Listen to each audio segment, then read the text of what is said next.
Are you fed up of dealing with the prep, storage, and shipping of your products? Well, a 3PL can help you out and do a whole lot more. So what's the difference between a 1PL, 2PL, 3PL, 4PL, and a 5PL? Yeah, that's the thing. So what should you look for when you're looking for a 3PL? What are the cons of using a 3PL? I'm Ricky Martin and I've sold over 6 million euros on Amazon. And in this video, you're going to find out how a third-party logistics can help you scale, grow your business, and save you time and money.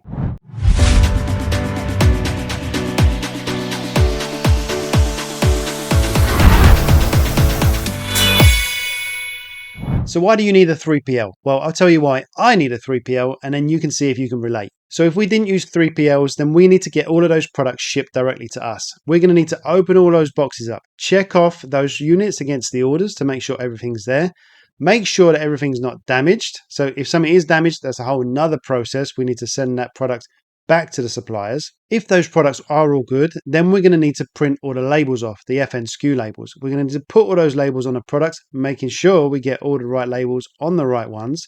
And then we're going to need to box up those products, pack the boxes, close the boxes, print the shipping labels off, and then organize that shipment with UPS. And once that's all done, you can finally ship those products off to Amazon. But that takes space, time, equipment, and money invested to be able to get all of that done. And if you've ever sold anything on e-commerce before, which I'm sure you have, that's why you're watching this video, well, you know the headaches that can come in dealing with all of that. Now, if you've only sold a few units or you're only selling a few units a day, you can probably handle that. But once you get to 10, 20 units a day and more, it's really not much fun, believe me. So let's answer the question, what is a 3PL? So if you've ever sold anything Amazon FBA before, you've already used a 3PL service because you're outsourcing all your logistics to a third party, Amazon. And Amazon deal with all the storage, they pick, pack, and prep the products, they send it off to the customers, and they also deal with any of the customer returns and customer service as well. But apart from that, 3PLs can also have a lot of additional services they can offer. In addition to basic warehousing and logistics, 3PLs can also offer an array of services as well. Things like inventory management,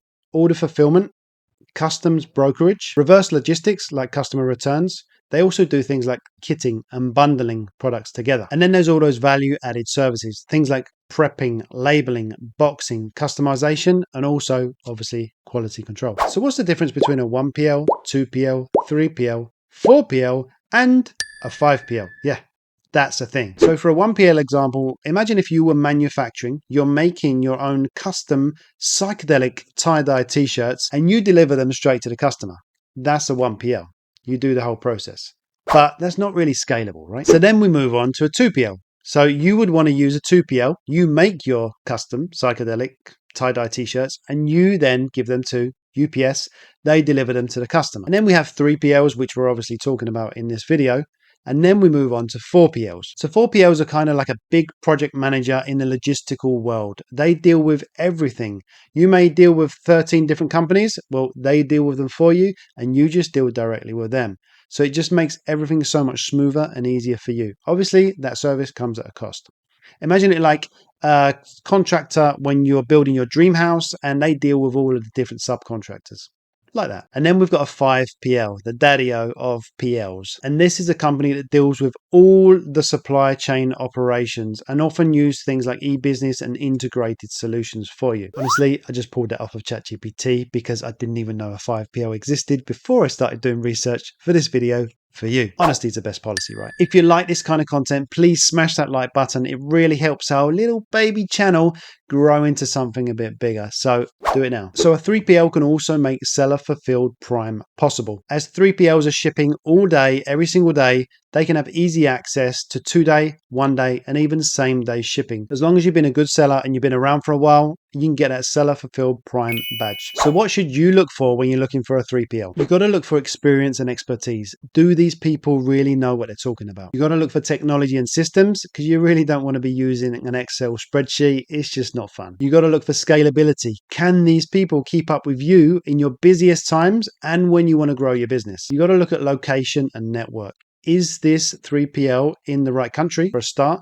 is it in the right state in that country if you're shipping to the US? Because you can ship to a state that is sales tax exempt. That's favorable. Now, they must offer you great customer service. Otherwise, it's just going to be a nightmare to work with them. And obviously, one of the main things is cost. You need to check out if they're going to be in your budget for preparing your products how you want them to be prepared. And then check out their reputation and reviews. Just do a Google search on them. If you can get some referrals, amazing, perfect. And then double check on their compliance and their security. Make sure they're doing all the things they need to be doing to be a legit business. Now, what are the cons of using a 3PL? So the first one is loss of control. So obviously you're not dealing with the whole process anymore, and those products are going through the whole chain to the customer, and hopefully it all goes well. When it doesn't, then it's really challenging to find out where the issues are. Along with that comes dependence on that provider, because if you are solely dependent on this one 3PL and issues do start to show, then it's a real challenge to know exactly where those issues are.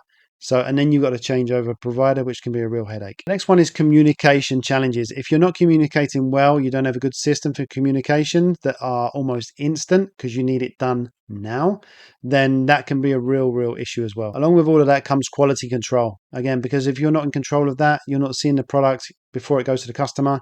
If they're not checking it properly, then your customer's getting a bad product, you're getting bad reviews, bad feedback. It's a whole negative spiral. The next one is flexibility. If your 3PL can't be a bit flexible with you, then it's a real challenge, because it's very difficult in arbitrage, if you're doing just arbitrage, to keep a consistent, flow of products. You'd love to do that, 1,000, 2,000, 3,000 units every single month or more. But sometimes it ebbs and flows, right? With different sales, different seasons. So if your 3PL is not flexible enough, it can be a real challenge. The next one is cost, right? Because if your costs are not fixed, you should have it all in a contract before you start. Then those costs can easily spiral out of control and just throw out your cost of goods, and you're really not going to be profitable. And the last one is integration issues. If they don't have a good system of integrating you into their system, then it can be a real challenge. I just want to touch on outsourcing in general, because once you get to a point where you can outsource your business, do it. Please do it. I waited far too long to start outsourcing my business to 3PLs, and I also waited far too long to start outsourcing my business to VAs. But that is a whole nother video. Now, I know waiting too long cost me hundreds of thousands of euros, but I also know even more so, it cost me a massive amount of time that I can never get back. Don't make the same mistake as I did. Do what you do best and let 3PLs do the rest. So now you're going to ask, do I know of any good 3PLs that you could use? Well, I do, but this video is really about giving you all the information so you can go out and choose your 3PL yourself. So in this video, you learned about all of the pros and cons of using 3PLs. You learned about the PL family, 1 all the way through to number 5. So now you should know enough to be able to go out and make your own decisions about choosing a 3PL. For me, it's an easy yes to use 3PLs because it's given me back my time. Now I can work on the business rather than working in that business, doing all of those processes. But what do you think? Let me know in the comments down below. Are you using a 3PL? Are you thinking about using one? Let's get a conversation going. So if you found this video helpful, hit that subscribe button so you don't miss the next one. And I'll see you in the next video.